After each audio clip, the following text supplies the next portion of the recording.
Okay, a few things. First of all, I am proud to be British, and I would like Britain to stay together. I don't know if I made that clear enough in the last video. I want Britain to stay together, and that's for a number of reasons. The first reason is because I'm patriotic in and the British flag without the blue in the background would kind of damage me in some way. It's not entirely rational, but it just is.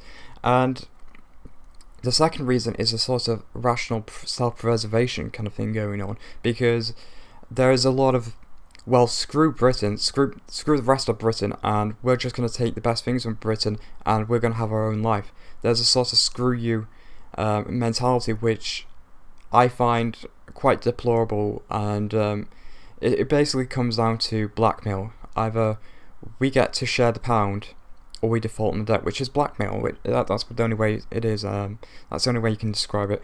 But anyway,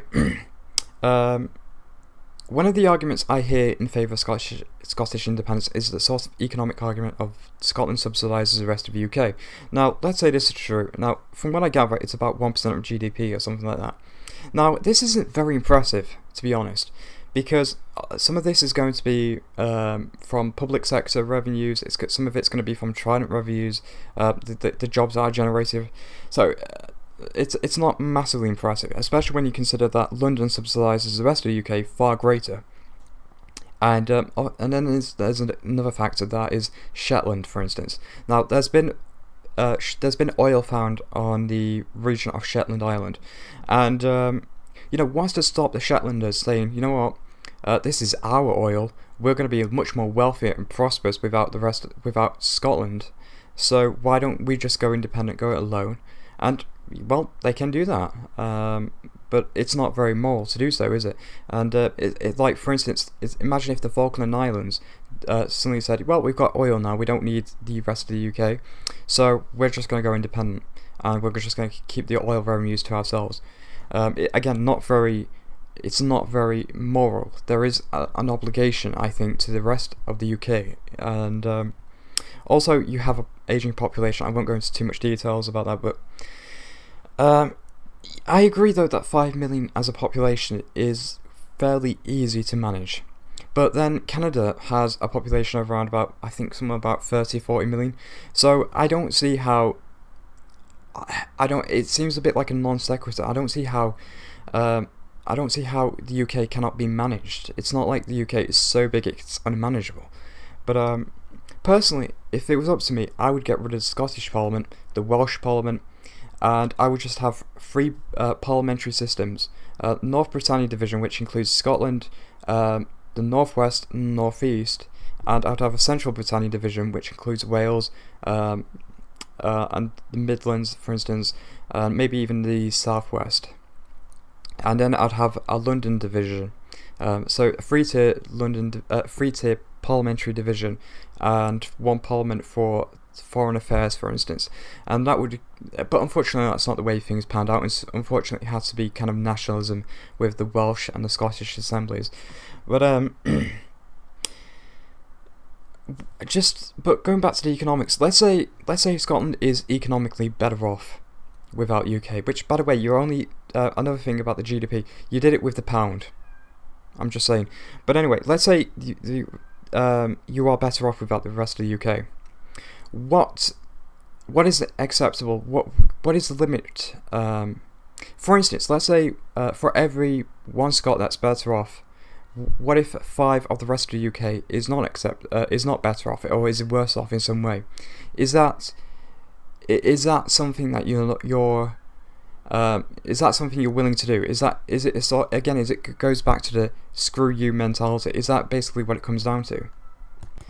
Then of course there is a sort of foreign affairs kind of thing. I think there's a sort of denialism when it comes to colonialism of the Scottish role in colonialism, because the Scots did have a very significant role in the colonialism in the British Empire, and even before then, in fact.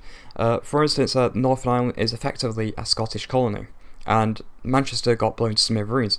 So I'm just saying, when you point out things like, oh, look at Iraq, well, yes, well, Manchester got blown to friggin' smithereens, and that is your Scottish colony. So, but anyway, then there's the European Union.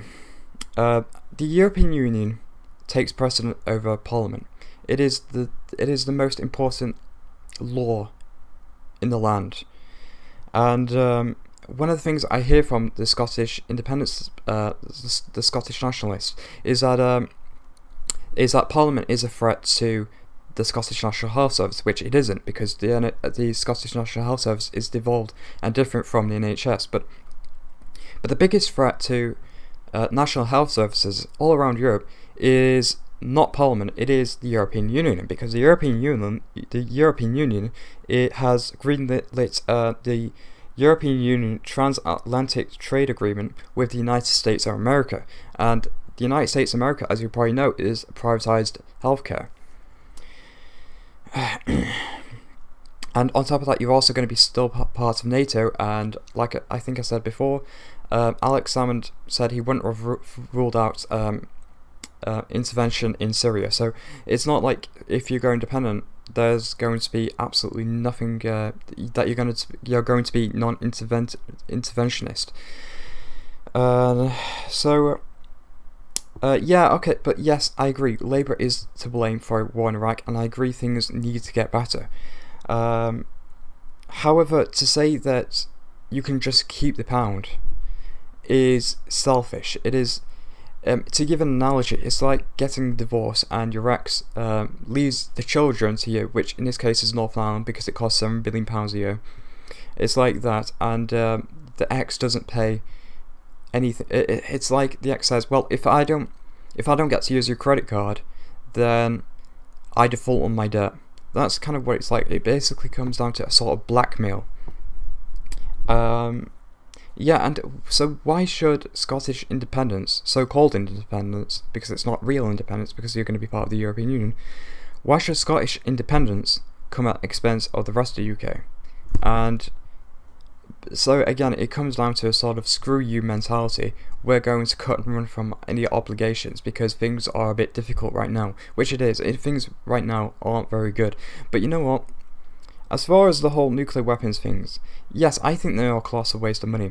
But I don't think, if you vote yes, that those weapons are going away from Scotland. I think Salmond is just using it as a pawn for A, more votes, and B, in the event of a yes vote, to use it in exchange for the pound. So that's what it comes down to. And even if you do vote, even if you do get rid of them, and Britain gets some, and the rest of the UK rather, get some new nuclear weapons, you are still going to be protected from those nuclear weapons being part of NATO.